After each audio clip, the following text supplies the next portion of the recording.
Hi friends, இன்றைக்கி ஒரு இன்ட்ரெஸ்டிங்கான வீடியோ பார்க்க போகிறோம். வாழைப்பூவை எப்படி சுத்தம் பண்ணி அதை வச்சு எப்படி ஒரு பருப்பு உசிலி செய்கிறது எங்கள் வீட்டில் எப்படி செய்வாங்கிறத உங்களோட ஷேர் பண்ணிக்கிறேன்.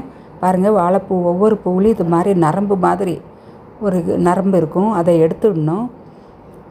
அது எப்படி நீங்கள் கை நகத்தால் கிள்ளுனாலும் அது கட் ஆகாது.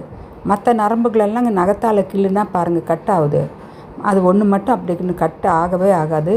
அப்புறம் கீழே இது மாதிரி ஒரு ரெக்கை மாதிரி ஒன்று இருக்கும், அதையும் எடுத்துடணும். அந்த நரம்பையும் அந்த ரெக்கை மாதிரி இருக்கிறதையும் எடுத்துகிட்டு தான் நாங்கள் சுத்தம் செஞ்சு செய்ய போகிறோம். சரியாக எடுக்காமல் சாப்பிட்டோம்னா, சமைச்சி சாப்பிட்டோம்னா வயிற்று வலி வந்துடுங்க. அதனால் நல்லா க்ளீனாக எடுத்துடுங்க. என்னுடைய சேனல் இப்போ தான் ஃபஸ்ட் டைம் பார்க்குறவங்களா இருந்தால் சப்ஸ்கிரைப் பண்ணிவிட்டு பாருங்கள் ஃப்ரெண்ட்ஸ். வீடியோ ஃபுல்லாக ஸ்கிப் பண்ணாமல் பாருங்கள். நிறையா ஹெல்த் பெனிஃபிட்ஸ் எல்லாம் சொல்லியிருக்கேன். வாழைப்பூவை சுத்தம் பண்ணி இது மாதிரி சின்ன சின்னதாக கட் பண்ணி வீட்டில் பழைய மோர் ஏதாவது இருந்ததுன்னா மோரில் போட்டு வச்சுடுங்க. நீங்கள் சமைக்கிறதுக்குள்ளார வெளியில் வச்சிங்கன்னா வெறும் தண்ணியிலையெல்லாம் போட்டிங்கன்னா இந்த கலர் மாதிரி கருப்பாக போயிடும். அந்த மாதிரி புளிச்ச மோர் இருந்தால், அப்படி மோர் இல்லை தயிர் தான் வீட்டில் நம்ம தயிர் தான் வச்சுருக்கோம் அப்படின்னா தயிரை கொஞ்சம் மோர் மாதிரி லூஸ் பண்ணி தண்ணி மாதிரி செஞ்சு அதில் கூட போட்டு வச்சுக்கலாம். கருக்கவே கருக்காது. எவ்வளோ நேரம் ஆனாலும் அப்படியே ஃப்ரெஷ்ஷாகவே இருக்கும். அதுதான் அப்படி போட்டு வச்சுருக்கேன். இந்த பருப்பு உசிலிக்கு துவரம் பருப்பு, பாசிப்பருப்பு ரெண்டையுமே ஒரு 3 மணி நேரம் முன்னாடியே நான் ஊற வச்சுட்டேன்.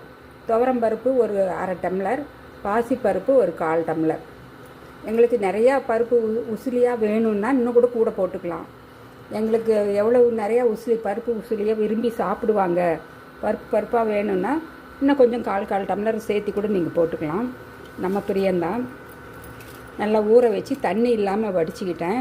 இப்போ அது கூட போட்டு ஆட்டுறது பெருங்காயம், சின்னதாக ஒரு 2 கட்டி பெருங்காயம். இல்லைன்னா தூள் பெருங்காயம் ஒரு 1/2 டீஸ்பூன் போட்டுக்கலாம். இது பருப்புங்கிறதால கொஞ்சம் கேஸ் ப்ராப்ளம் உண்டாகும், கேஸ் உற்பத்தி ஆகும். நீங்கள் பெருங்காயம் போட்டுட்டிங்கன்னா அது அப்படியே நார்மல் பண்ணிடும்.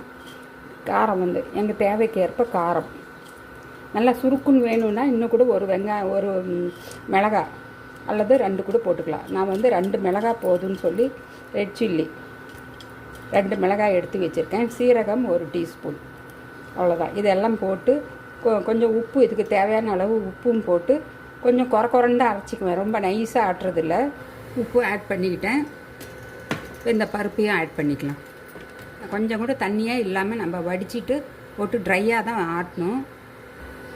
பாருங்கள், இது மாதிரி குறன்னு அரைச்சி எடுத்தாச்சு. இதில் கொஞ்சம் எண்ணெய் ஊற்றிக்கலாம், நல்லெண்ணெய் ஒரு 2 ஸ்பூன். இந்த சின்ன ஸ்பூனால் 2 ஸ்பூன் ஊற்றியாச்சு. இதில் நான் 2 மெத்தடில் செய்வேங்க. ஆவியில் வேக வச்சு இட்லி மாதிரி வேக வச்சியும் செய்யலாம், இந்த மாதிரி எண்ணெயிலையும் போட்டு செய்யலாம். அதை இன்னொரு தடவை உங்களுக்கு செஞ்சு காமிக்கிறேன். பாருங்கள், இந்த ஆட்டினது பருப்பை இதில்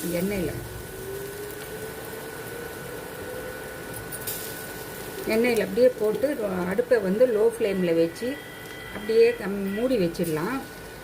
அந்த இதுலேயே அந்த ஸ்டீம் வர்றதுலேயே அது வெந்துடும். தண்ணியெல்லாம் எதுவுமே ஊற்ற வேண்டாம். இவ்வளோதான் ஆயிருக்கு எனக்கு. பாருங்கள், நல்லா அந்த எண்ணெயில் படுற மாதிரி நல்லா ஃப்ளாட்டன் பண்ணி இதை மூடி வச்சிடலாம். 2 நிமிஷம் கழித்து பார்க்கலாம். இப்போ ஓப்பன் பண்ணி பார்த்துடலாம்.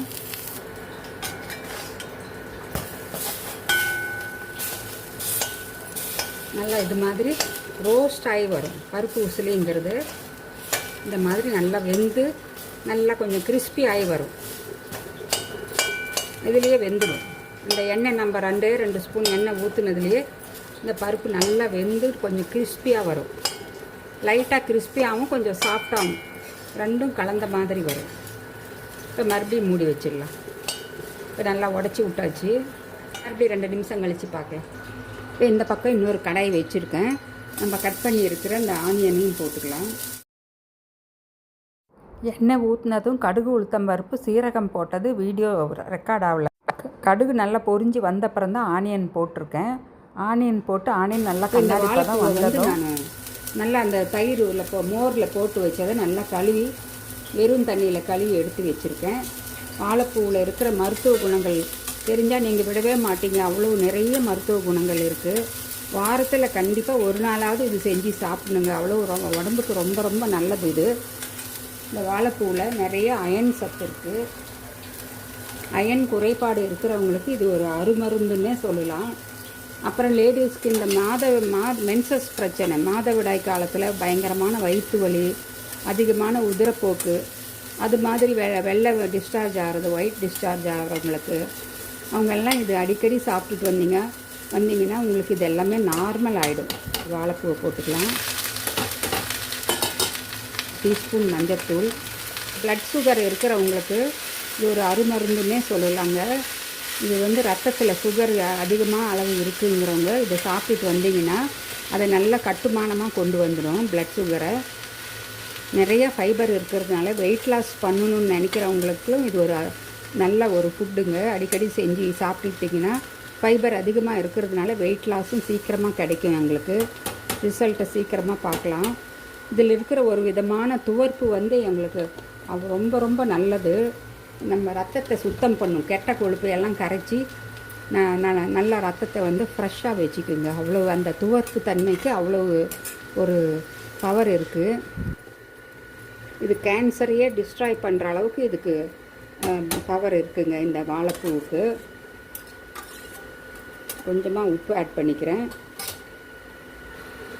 வாழைப்பூவுக்கு தேவையான அளவு உப்பு. ஏன்னா பருப்பு உசிலியில் ஆல்ரெடி போட்டிருக்கோம், அதனால் பார்த்து போட்டுக்கணும். உப்பு போட்டு நல்லா கலந்து விட்டு இதை ஒரு நிமிஷம் அப்படியே மூடி வச்சிடலாம். அந்த வேர்த்து தண்ணி விடும், அதுலேயே அது நல்லா வெந்துடும்.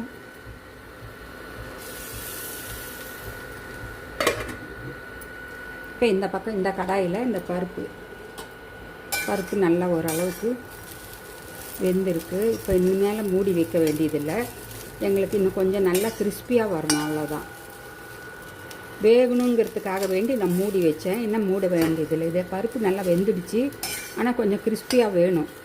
அதனால் நல்லா உடச்சி விட்டு அப்படியே லோ ஃப்ளேம்லேயே வச்சிடலாம்.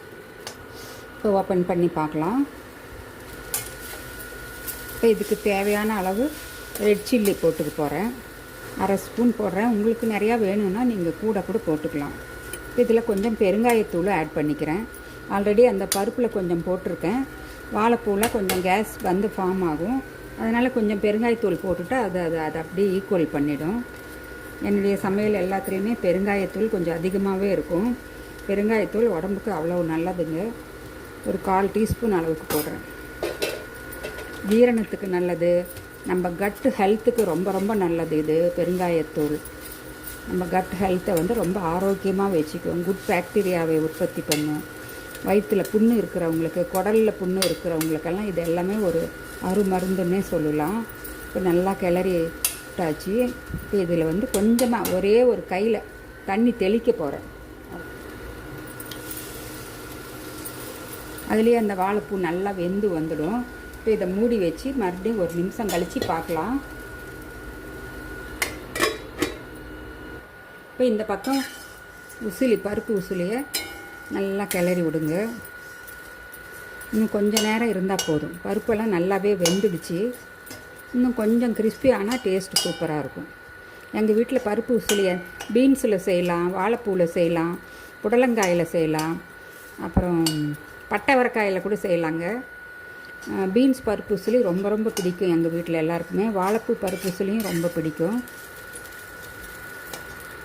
கேப்சிகமில் கூட செய்யலாங்க. கேப்சிகமும் உடம்புக்கு ரொம்ப ரொம்ப நல்லது.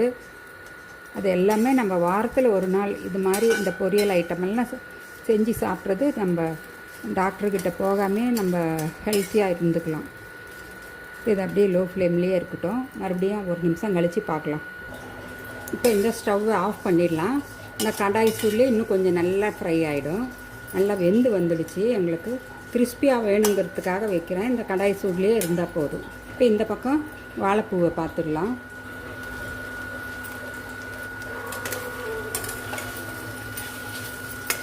வாழைப்பூவும் இன்னும் கொஞ்சம் நேரம் வேகணும். ஒரே ஒரு நிமிஷம் வெந்தால் போதும். ஸ்டவ் ஆஃப் பண்ணிடலாம். ஸ்டவ் லோ ஃப்ளேம்லேயே தான் நான் வச்சுருக்கேன். அப்போ தாங்க இந்த மாதிரி நல்லா அடிப்பிடிக்காமல் கச்சிதமாக வெந்து வரும். ஒரு சிலர் வாழைப்பூவை கொஞ்சம் வேக வச்சு வடிச்சிடுறாங்க தண்ணியை. அப்படியெல்லாம் செஞ்சு அதை சாப்பிட்றதுல எந்த ஒரு பலனுமே இல்லை.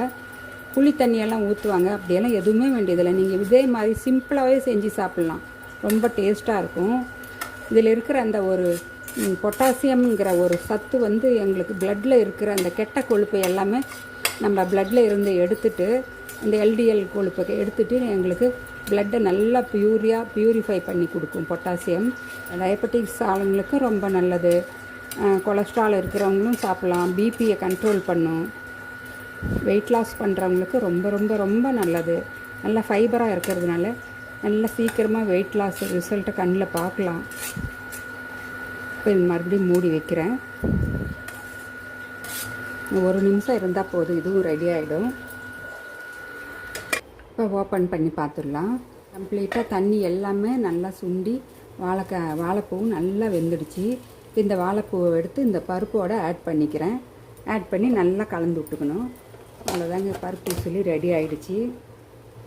கொஞ்சம் கொத்தமல்லி தழை ஆட் பண்ணிக்கலாம். இந்த ஸ்டேஜில் பருப்பு உசிலியை மிக்சியில் விப்பர் மோடில் போட்டு ஒரு சுற்றி தேங்காய் துருவல் மாதிரி செஞ்சியும் கலந்துக்கலாம். ஆனால் எங்களுக்கு இப்படி பெருசாக இருந்தால் தான் பிடிக்கும். அதனால் நான் அப்படியே போட்டு இந்த வாழைப்பூவை அப்படியே போட்டு மிக்ஸ் பண்ணிக்கிறேன். இதுவும் நல்லா ரொம்ப டேஸ்ட்டாக இருக்கும். இப்போ ஸ்டவ்வை கொஞ்சம் ஆன் பண்ணிக்கிறேன்.